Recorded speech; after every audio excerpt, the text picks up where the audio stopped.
So this week I'm going to post a video on a hunt that I did about a week and a half ago out in Texas. I'm in Arizona right now at the EBR competition, but this video was done a week and a half ago. I had a great hunt using the Gauntlet SL30. The gun, well, you'll see how it performed. Get out on the range and get out in the field to shoot. So come on, let's go see how it does. The Umarex Gauntlet SL30 is a really nice rifle. It's kind of a sporter stock. It leans towards something of a bench rest heritage, or a tactical sporter, if you will. It's got that kind of flat and a bit bulkier forearm that extends out to the bottle. Really nice. Gives a great hold both on the bench, but it really shoots well off sticks and offhand as well. This gun, as the name implies, is a .30 caliber. It utilizes a 7-shot rotary magazine, and the side lever cocking action on this is both ergonomic and really smooth. It's fast to cycle, very positive actuation of the magazine, and a nice trigger. It's a good system all around for shooting and bringing the gun into battery. It has a bottle forward design. It has a bottle that fills to 4,500 psi, and it's also regulated. It's a fixed regulator in this gun at 2,800 psi that gives close to 100 foot-pound of energy with a 45 grain pellet.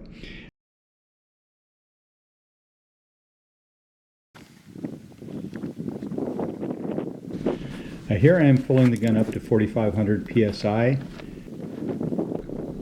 It uses a standard Foster type fitting. Works with most tank and hose setups.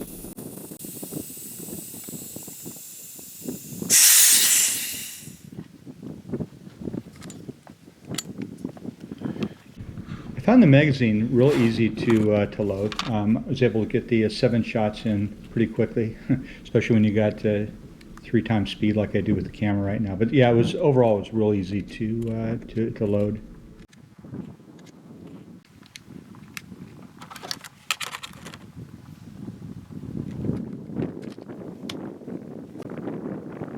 Here I'm out at 50 yards. You see it was grouping a little high. The wind was blowing pretty good, and I felt that was the reason it was a little bit off in the horizontal. But I could knock the spinners out at close to 60 yards. They're about 58 yards. Could hit them all day long with no problem.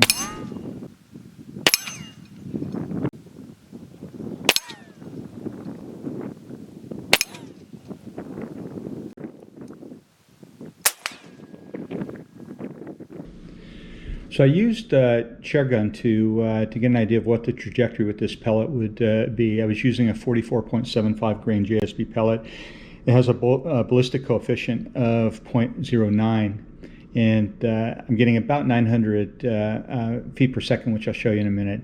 I had the zero range at 70 yards. So what we see is that from about 8 to about 18 yards, 17 yards, I can hold dead on, and I am right on. And then again out at like 66 yards to 74, I can hold dead on. If I'm out at 40 yards, I'm going to end up holding about 2 inches low because of that trajectory. So here I'm using my Garmin chronograph, and you see that I'm getting about an average of 896 feet per second. It was generating just about 80 foot-pound of energy at that setting. So after I finished shooting on the range, I filled the gun back up and got ready to get out there. I started off stalking through the hillsides and the brush. It wasn't too thick, but it wasn't light either.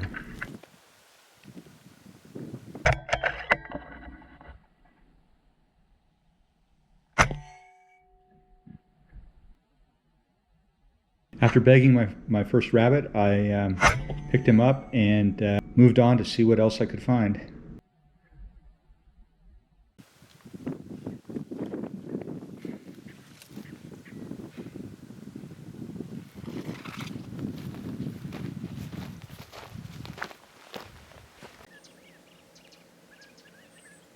A roadrunner greeted me along the way. I cut out his route display a little bit earlier, but he moved on. I saw a lot of roadrunners. But then I saw a rabbit. I dropped down behind the bush, lined up from a kneeling position, and got the drop on him.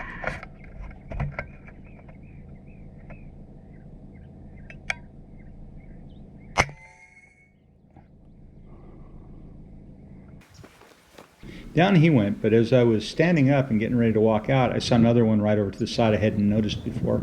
So I lined up on him, had the second bunny in the bag.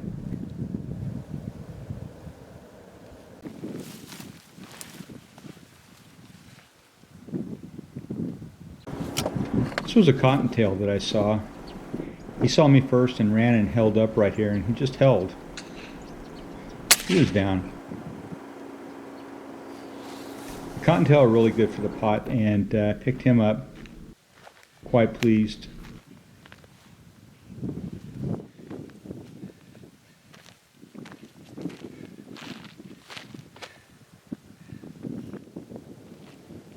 So what did I think about the Gauntlet as a hunting gun? Because I've already had it on the range, but I found that it was, even though it's a big gun, it's long, it was easy to carry.